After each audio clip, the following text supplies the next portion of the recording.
Programme news watch میں ناظرین ایک بار پھر آپ کو خوش آمدید کہتے ہیں، اور پروگرام کے اس مرحلے میں ہم آپ کو بتاتے ہیں کہ کس طرح امریکی سینٹ میں 2 سینیٹرز نے پاکستان کی سیاسی قیادت کے حوالے سے گفتگو کی، یعنی صدر اور وزیر اعظم کے حوالے سے۔ آئیے آپ کو یہ گفتگو دکھاتے ہیں۔ The column that came from President Zardari and appeared in the Washington Post earlier this week, right after the capture and killing of Osama bin Laden. And it was rather straightforward, in which he said that Pakistan joins the other targets of al-Qaeda in our satisfaction, that the greatest evil of the new millennium has been silenced. He acknowledged it was not a joint operation, but went on to say he thought that Pakistan had been helpful in what had occurred, and then told a very personal story about the assassination of his wife by similar extremist. Was this published in Pakistan? After this momentous event, the Prime Minister of Pakistan got on a plane and went to Paris. And after this momentous event, the President wrote an op-ed in the Washington Post. Neither one of these political leaders addressed the people directly after this momentous event. It's stunning to me. اور اب ہم بات کریں گے بلوچستان کی دارالحکومت کوئٹہ کی، جہاں پر آج ایک افسوسناک واقعے میں ایک فٹ بال گراؤنڈ میں چہل قدمی کرتے ہوئے لوگوں کو فائرنگ اور دستی بموں سے نشانہ بنایا گیا، جس کے نتیجے میں 6 افراد جاں بحق ہو گئے، متعدد افراد اس میں زخمی بھی ہوئے ہیں۔ اور اس کے ساتھ ساتھ اس واقعے کے بعد مشتعل افراد نے واقعے کے خلاف احتجاجی مظاہرہ بھی کیا۔ کیا پیش رفت ہوئی ہے تحقیقات کے حوالے سے، اور کیا کسی نے اس کی ذمہ داری قبول کی ہے؟ ان معاملات پر بات کرنے کے لیے ہمیں جوائن کیا ہے کوئٹہ سے دنیا نیوز کے بیورو چیف عرفان سعید نے۔ عرفان بتائیے، ایک تو اس واقعے کے بارے میں بتائیے کہ یہ کس وقت ہوا، اور کیا کچھ معلوم ہو پایا ہے کہ تحقیقات میں کیا پیش رفت ہوئی ہیں، کیا بتایا گیا ہے اس حوالے سے قانون نافذ کرنے والے اداروں نے؟ جی جاوید، یہ واقعہ صبح 6:35 پر کوئٹہ کے مغربی بائی پاس پر واقع ہزارہ قبرستان کے قریب واقع گراؤنڈ میں پیش آیا، جہاں پر اس وقت یہ واقعہ رونما ہوا جب لوگ چہل قدمی کر رہے تھے اور کچھ نوجوان وہاں پر فٹ بال کھیل رہے تھے۔ اور یہ جمعے کے دن ہم عموماً یہاں پر لوگ اکٹھے ہوتے ہیں، ہزارہ کمیونٹی کے لوگ، اور کچھ گیمز ایکٹیویٹیز میں حصہ لیتے ہیں، اور کچھ جو بزرگ ہیں وہ چہل قدمی کرتے ہیں۔ تو یہ 6:35 پر 3 گاڑیوں میں سوار مسلح افراد آئے ہیں، جنہوں نے بائی پاس پر کھڑے ہو کر ان لوگوں کو نشانہ بنایا اور 3 راکٹ فائر کیے۔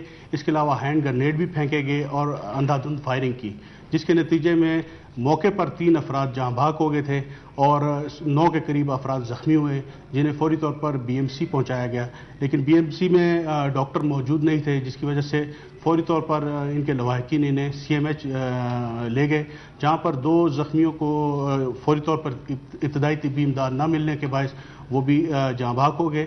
لیکن اس واقعے میں ایک خاتون بھی جاں بحق ہوئی ہے، جو اپنے لواحقین کو دیکھنے کے لیے BMC پہنچی تھی۔ اسی دوران اس خاتون کو دل کا دورہ پڑا اور وہ بھی موقع پر جاں بحق ہوئی ہے۔ اچھا عرفان، اس کے حوالے سے تحقیقات جو اب تک ہوئی ہیں اس میں کیا بتایا گیا ہے؟ کسی نے اس کی ذمہ داری قبول کی ہے؟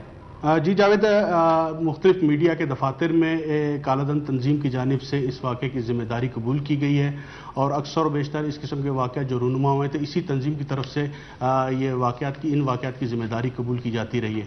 اور جو تحقیقات کے حوالے سے جو آپ نے بات کی ہے، اس وقت پولیس اور فرنٹیئر کور کی جانب سے مختلف علاقوں میں چھاپے بھی مارے جا رہے ہیں، لیکن تاحال کوئی گرفتاری اب تک عمل میں نہیں آئی۔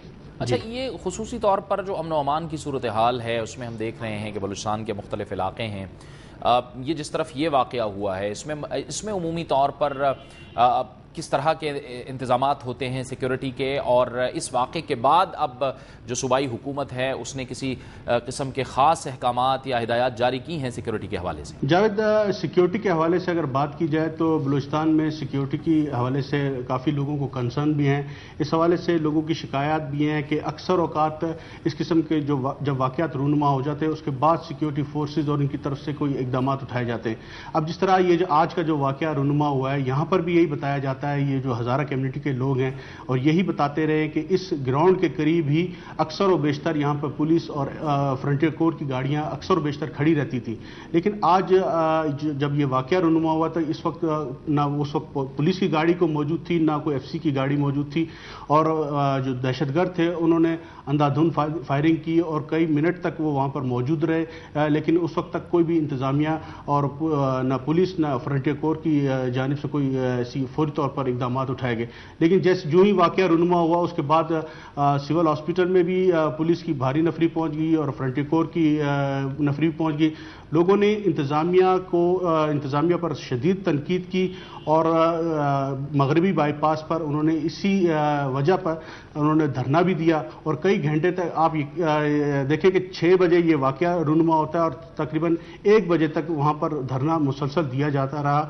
لیکن انتظامیہ کی طرف سے کوئی بھی اعلیٰ عہدیداران وہاں پر نہیں پہنچے اور نہ ہی انہوں نے کسی سے کو مذاکرات کی کوئی کوشش کی. اچھا، صوبائی حکومت کی طرف سے مجموعی طور پر جو امن و امان کے حوالے سے کیا اقدامات کیے جا رہے ہیں؟ کیونکہ ہم دیکھ رہے ہیں کہ یہ کچھ عرصے بعد اس طرح کے واقعات ہو جاتے ہیں وہاں پر. صوبائی حکومت کی طرف سے جس طرح آج کا یہ واقعہ رونما فوری طور پر اعلیٰ سطح اجلاس بھی طلب کیا گیا. وزیر اعلیٰ نے اس واقعے کی شدید الفاظ میں مذمت بھی کی اور انتظامیہ کو فوری طور پر ملزمان کی گرفتاری کا حکم بھی دیا ہے. لیکن اس قسم کے واقعات جب بھی رونما ہوئے ہیں فوری طور پر اجلاس بلائے جاتے رہے اور انتظامیہ کو بھی ہدایت کی جاتی رہی. لیکن اب تک کوئی ایسے کوئی ملزمان کوئی جس کو کہا جائے کہ بڑا سرغنہ کو پکڑا گیا ہو یا کوئی ایسے کوئی گروپ پکڑا گیا وہ اب تک دیکھنے میں نہیں آیا. بہت بہت شکریہ عرفان سعید، بیورو چیف دنیا نیوز کوئٹہ، ہمیں تفصیلات سے آگاہ کر رہے تھے. یہ تھا ہمارا آج کا پروگرام. اگر آپ کوئی رائے یا کامنٹ ہم تک بھیجنا چاہتے ہیں تو ہمیں لکھیے. ہمارا ای میل ایڈریس ہے nw@duniatv.tv. پروگرام نیوز واچ سے جاوید اقبال کو اجازت دیجیے. اللہ حافظ.